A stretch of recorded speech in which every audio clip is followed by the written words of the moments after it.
This is the Midlife Mischief Club podcast with John and Alvin.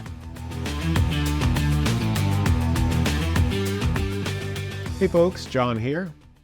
Today's conversation focuses on ways to engage with our communities and maintain our social circles in order to reduce the loneliness and isolation that often occurs as we get older. Joining us today is Midlife Mischief maker Carson Church, who is a recently retired singer and actor. Carson has performed in numerous regional productions as well as on and off Broadway. After spending most of his career in New York, Carson now lives in Oakland, California, where he has found many ways to engage with and enjoy his community. We hope you find this conversation interesting and look forward to hearing your comments. Thanks again for listening. For our viewers and listeners, if you haven't read the Surgeon General's report on social isolation and loneliness, I highly recommend it. It's really informative, and I think it really does lay out kind of why these things are happening, really showing that it is a problem, especially in young people. Loneliness kills. Exactly. And they're finding that it has real health impacts, as you said. It can actually, according to the report, a lack of social connection and engagement can lead to a risk of premature death, increase the risk by up to 30%, which is really significant. And many men our age do not have nearly as many friends and networks as a lot of women do. Just speaking for myself, I have a very small group of close friends. I don't see them that often. Maybe I'm texting them or pinging them periodically, but I rarely actually see them in person. I don't know about you guys, how that is for you. I have the same thing, I guess. I have a relatively small, I've heard people say, well, if you get to be our age, if you have 2 or 3 really good friends, you're doing well. But I think back on my mother and my father, the greatest generation, and they just had what seemed like scores of just wonderful, dear, real friends. And I look up on that one, wow. Yeah. My parents were regular cocktail party throwers. Yes. Wow. And dinner party throwers. Yes, same generation. And they even knew the art of it, like seating people, boy, girl, moving them over to the card room afterward. It's such married people never across from each other. And I think, that is something that I think we've lost a lot of that these days. The art of throwing a good dinner party or, even having those dear friends. And so finding these ways to kind of re-engage, something that the report, I think, makes very clear is when you re-engage with your community, that provides a significant boost to just your overall happiness. It also provides a boost to the neighborhood and to the community itself, where, people who are engaged with their neighborhood take better care of it. They take better care of their homes. There's less crime. I think COVID caused a lot of people to sort of flee the cities, move to places where they can get, have more of a quality of life. I think a lot of people reevaluated. I think so. I think so. In a big way. Friends that I've living in San Francisco, and he moved out to Petaluma, and they realized, what am I living in the city for? What am I doing? Why am I in this job? Or when they were talking about people not going back to these jobs, they don't want to work. No, I think they reevaluated when they were spending time with their family, and then they realized, I'm going to go back to work at McDonald's or something bad job they didn't like. What you were mentioning before, I volunteered during COVID and delivered food. Wow, awesome. A friend of mine was doing it. My friend Ted, that Alvin knows, and he said, there's another route, and you can do it too. So twice a week, we went out and went down to downtown Oakland and picked up this truck full of about 25 meals and stuff and drove it around. And for me, it was nice, and for him, because we could drive around and we could also sort of antique while we were out there. People leaving things on the street, picking stuff up, and so that was good. And it was surprisingly satisfying to go out there and just give these people food and get it done. And so I was thinking that's a good way for me to maybe do a little more of that. Absolutely. Get some more volunteering going. Then by extension, you find people that have like interests because you're volunteering to the same thing, and that's a good way to meet people.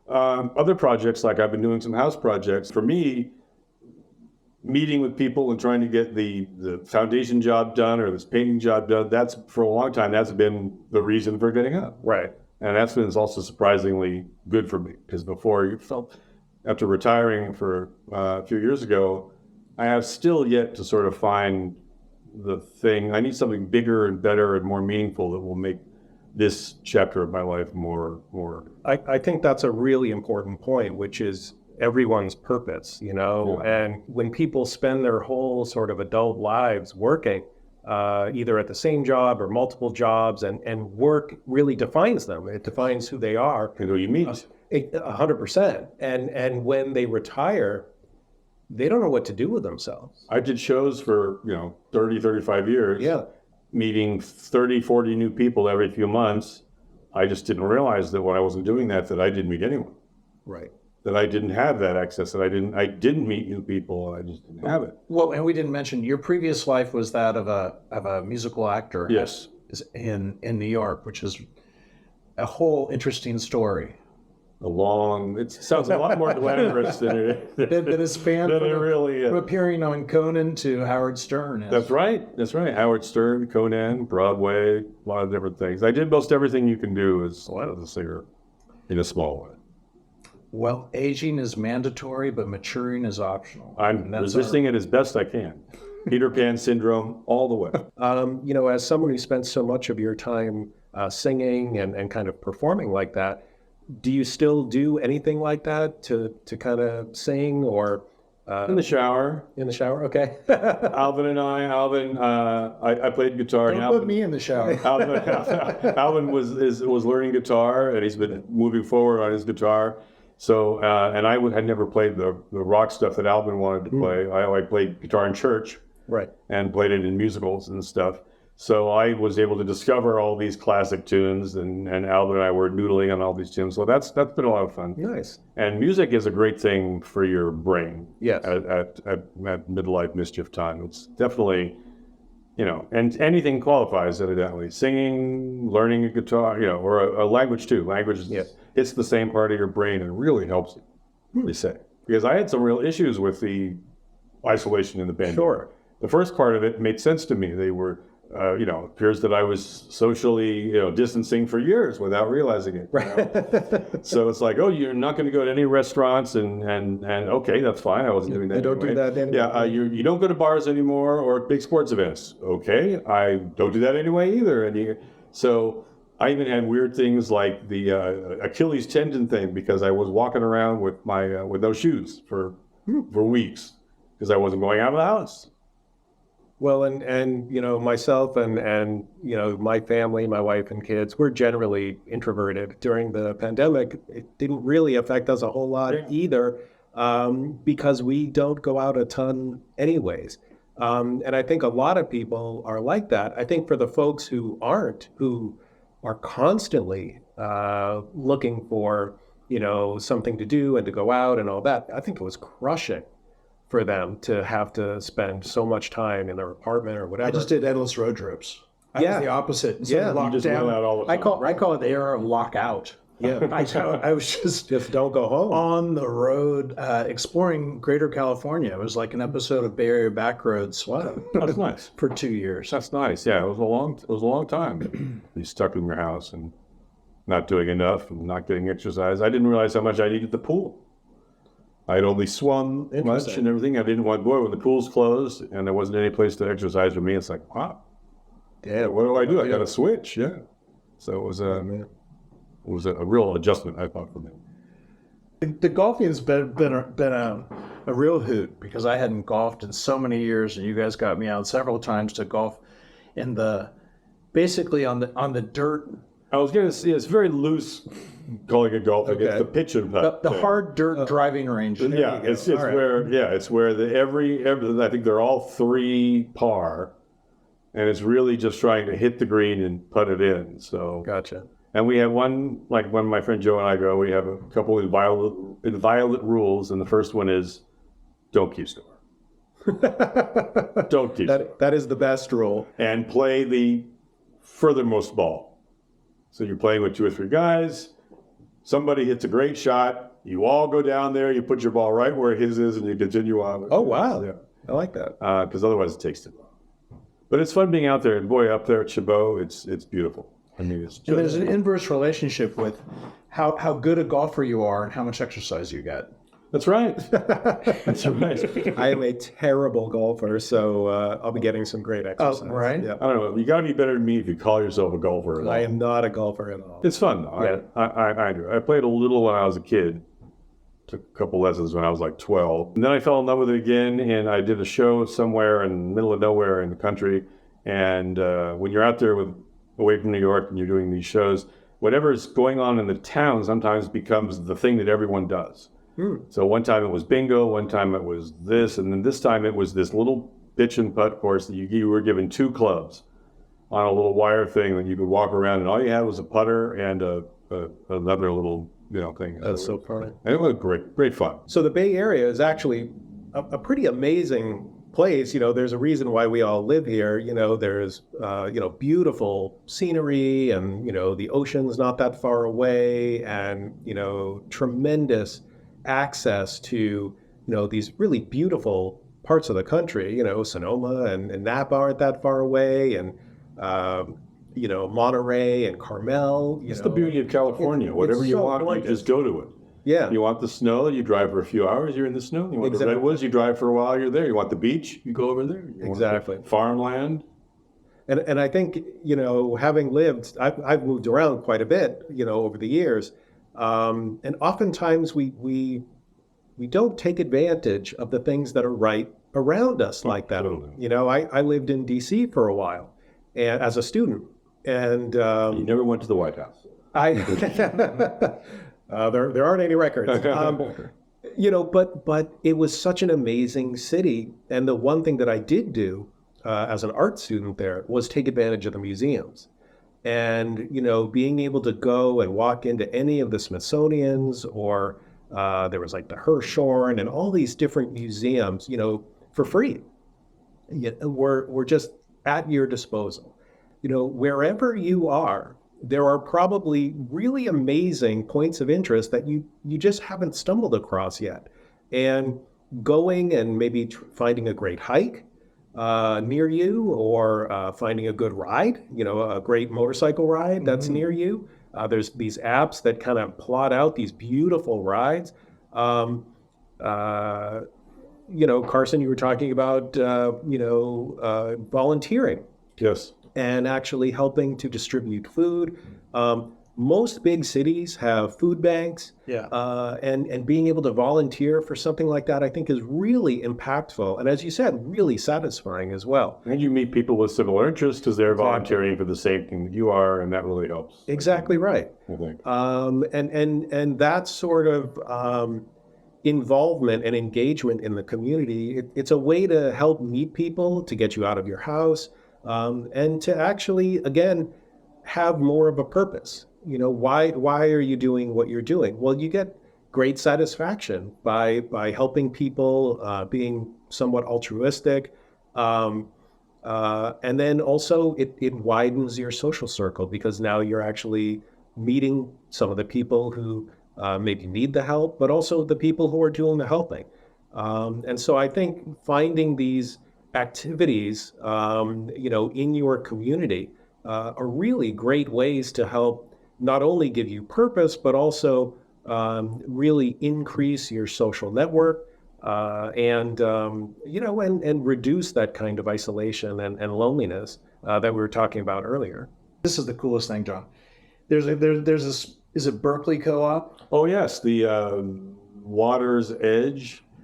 Anyway, it's basically a bike repair shop where you have, they basically avail you of all their tools. Right. So you show up with your bike, and you can do whatever you want. No, you just sign in, repair your bike. and they have the most extensive amount of parts you've ever seen. Wow. And it allows someone like me because I like that.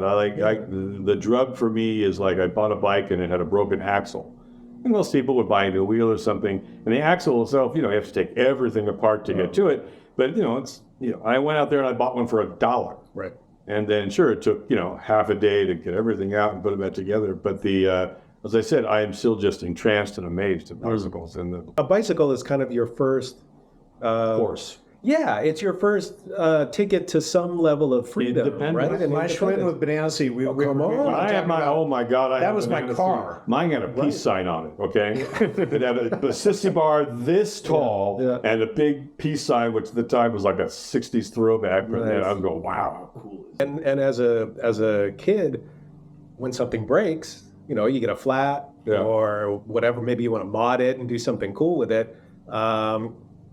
It's your first sort of access to tools and working on something and maybe getting some satisfaction out of that. And look, even today, now, it's something that still is bringing you great kind of joy and I like in even the just doing taking them apart. Sometimes you find one, a jumper on the street, and Sure. it's fun. I put it up on the rack and I take it apart and find different parts I want to keep and stuff. Well, this is practically like a part-time bike shop because you always have several bikes here. I do. I have a little fleet. Your guests can almost choose which bike they want to ride that day. I have several for men and one smaller one for women or smaller men. It's really good. No judgment. And no judgment, smaller men. But it's wonderful that you can get around, especially around here, so easily. Being able to do something with your hands. In my next life, I would like that skill. Well, but When it comes to repairing things. right. I mean, you do it in a different way, though, with art and, learning to play guitar and those kinds of things. I think anything that requires that sort of intensity and focus, and there is something about working with your hands, and even if it's creating a painting or Making sourdough bread. or making sourdough bread. This morning I woke up at the crack of dawn and threw a loaf of bread in the oven, and I love it. It's fun. John makes sourdough bread from scratch. And I love it. Just the images are. I love that, but I would be transporting me this to big somewhere. if I did that. I love bread. I could eat a whole loaf. It's a problem. Yeah. It's definitely a problem because generally I try to stay sort of low carby and again, sort of for health. I love carbs. I love carbs too, and I love bread. But I figure, look, if you're going to eat bread, make it really, really good bread. And so I've been learning. I just about 6 months ago, I started teaching myself how to make sourdough. And So do you have a wort or starter? I have a starter, yeah. This keeps in the fridge and you pull it out and it gets bigger. And yeah. Cool. Do you add to your starter? You do. You feed it. It's alive. It's alive. See that? This People just name them. fascinates me. I haven't named mine. I'm slacking. I really have to name I it. remember a story a million years ago. They were in San Francisco. They said that the starter or something had been going for 82 years or something, and they finally something happened and they had to start a new one. But Oh, God. it had been going on for the same block. Yeah. Forever.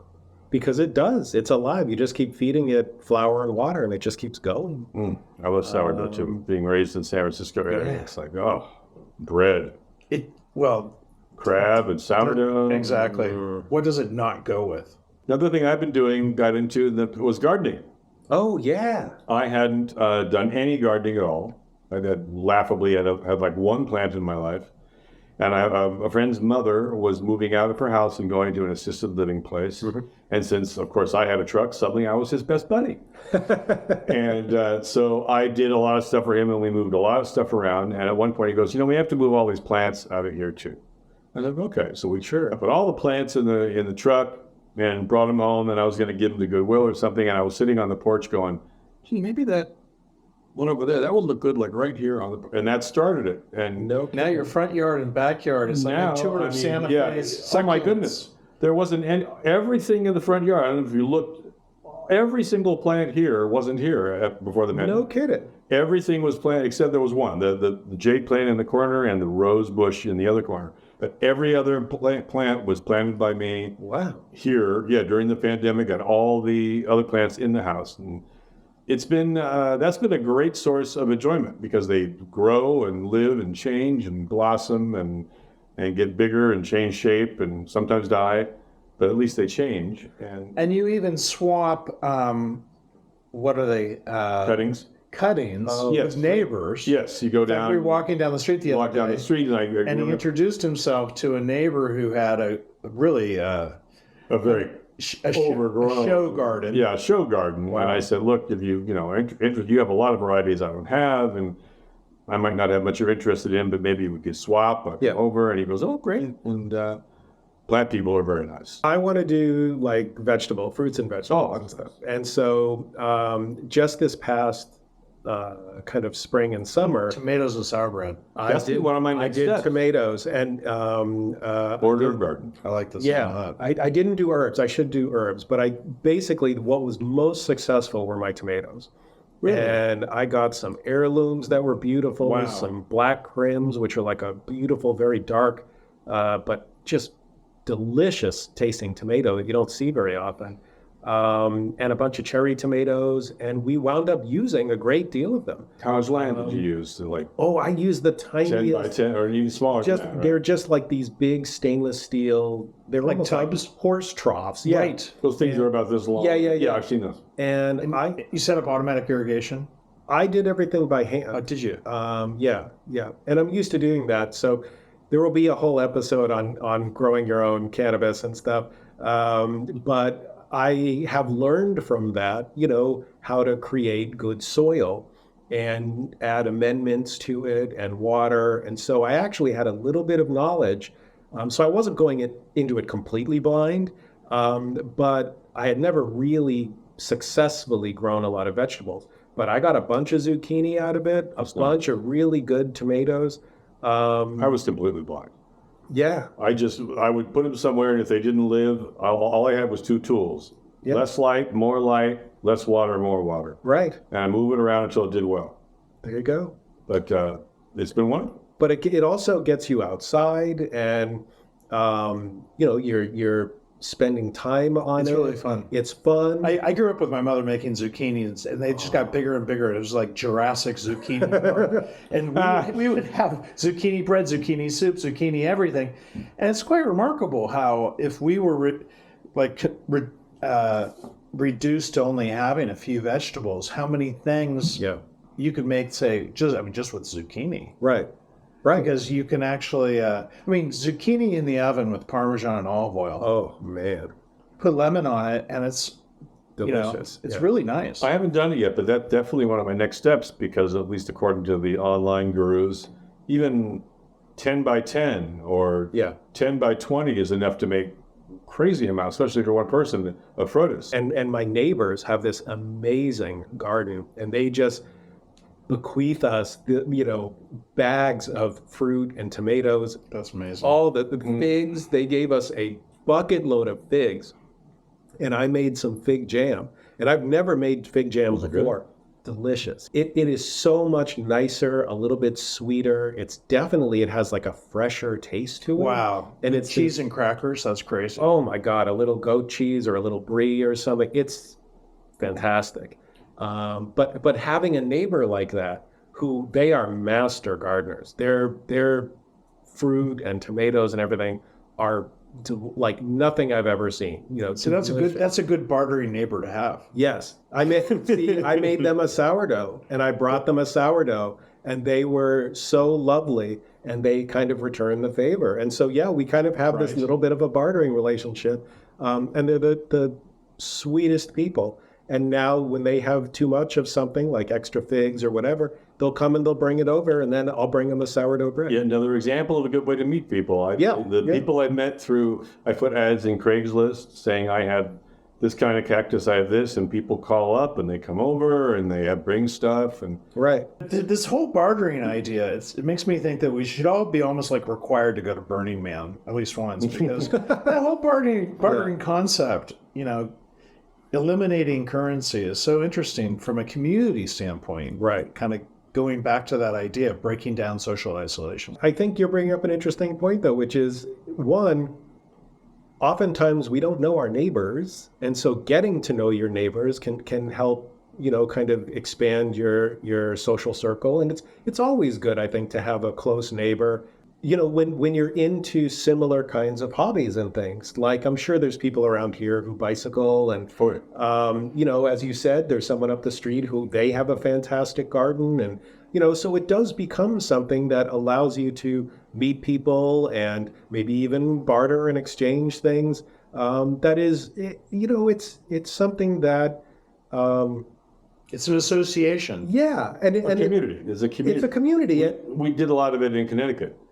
So there was one guy that had the horses, and he would bring manure to everybody Right. for the garden. And then the things from the garden, one guy had a ton of eggs, so they would give eggs out. And we had rhubarb. We had crates of rhubarb, so we'd give that out. And it's the community. It's like, I have this, and I love the barter thing. People used to do this all the time. Right. And we don't do it at all anymore because it's too easy to go to the supermarket and buy everything. It takes social Plastic initiative. craft. Carson's very Yeah. good at this. He'll strike up conversation with any stranger. I really admire it. And actually, it's funny. The flea market really lends itself to this. So Yeah. he's a regular visitor to the flea market, and he's a great haggler. And that's how you. I enjoy that. You just yesterday you got your motorcycle helmet. I got that from my father. All sorts of little tricks. Tag. One of his favorite ones is he'll pick something up and he'll say, "Excuse me, how much is this dollar item?" Just so you get off on the right Yeah, foot. how much is this dollar item? But I also want to try. I try whenever possible never to buy anything retail. Like I was making with my little niece, I was going to make some brownies. I didn't have a brownie pan, so I had to run out and find a brownie pan. I don't want to go to IKEA and get a brownie pan. Right. So I went to the flea market, looked around, and found the dollar item for brownie pans, and and the helmet too. I went there to look for the helmet and got that. Found it in the first row I looked at. So Carson, having been a dealer, is a good grand master host for our card nights. We haven't had one for a while. We got to get them going again. We had them in New York regularly, and with a bunch of people, other thespians. Yes. And it is, I believe it's not about the game at all. It is just an excuse to sit around the table and speak to people. Right. You happen to be playing this game that may be fun, maybe not, maybe it's hard, maybe not, but it's really about the social aspect. Getting them over here. Also, card night, if you're not doing poker, you have to get 6 or 8 people to play a good game of poker. Right. And you only need 4 to play a lot of other games, or even 3. Hey, we limp along with 3 playing. Limp along with 3. Everything playing from spades to whist to euchre and 7 card. fun, or hearts. One of my favorite, hearts, spades and hearts. Another thing is good for your brain. Yeah. Trying to remember the cards and playing cards is good for your brain. Well, and a super social thing that I certainly haven't done in years and years, but sounds like a good time. Well, let's get your name on the list. Put his name on the list. That's all right. There's a card game that is just really designed to get people talking or arguing. I think it's Crimes Against Humanity. Cards Against Humanity. Cards Against Humanity. Oh, Yeah. It's supposed to be Or group really, therapy. really funny. It is really a riot. And then and Scattergories, I think, is another. Oh, that's a good one. And charades, of course. Sure, Fred. That's Sounds like 2 words. Something that came up from the Surgeon General's report was that the amount of time that people spend with friends has actually dropped. They actually tracked this from I think it was the 60s. And there was a time in the 60s where people would spend 60 hours, I think it was 60 hours a month, with friends. So 15 hours a week. That's a lot. It's a lot. And I think the latest numbers were like 2018 or 2020. It was 20 hours. 20 hours a month spent with friends compared to 60 hours a month. It has dropped off that precipitously. Not only is this, kind of a problem for folks, of our age who, are finding ways, finding our purpose as we begin to retire and finding things for us to do. I think we do have to remember our kids and our grandkids and relatives or nieces and nephews, that they are going through the same thing and potentially spending less and less time in person with, their friends and their real social network. So I think it's something that, if we model that behavior ourselves by seeing friends in person and being a good example of spending time not only with our own families and children, but also with our own friends and social networks, hopefully we can model that for our kids and our close network as well. Because really, as I think you said at the beginning, there's really no replacement for that. Yeah, the person to person, there's no. I read some report that was the little kids they can't learn if it's not in person. Right. The same, and it could be the same teacher. They have the same lesson at a big screen, life size, showing them whatever it is they're showing them, the lesson. But if it's not in person, the kid doesn't get it. The kid does it has to be. Isn't that interesting? We're just social creatures by design. We have one. And this is, even this podcast, could we have done this via Zoom? Absolutely, we could have. Would it have been as good? No. No. And I'm glad we're here together. Carson, thank you for having us, inviting us into your My home. pleasure. Alvin, I'm glad I get to see you again, and that we're here together today. And we'll see you both at the next card night. We will. Definitely. It's a day. In person. In person. And I just want to warn you, that's an invitation from a shark. Oh, dear. I do like to shoot the moon, so watch out. Thanks, everybody, for hanging with us today. I hope you'd leave some comments for us and tell us what you thought. And, we'd love to hear from you. So thanks, everybody. And we'll see you next time. Thanks for listening to the Midlife Mischief Club podcast. Please be sure to subscribe in your favorite podcast app so you don't miss an episode. You can find show notes, links to our socials, and see what else is cooking on our website at midlifemischiefclub.com.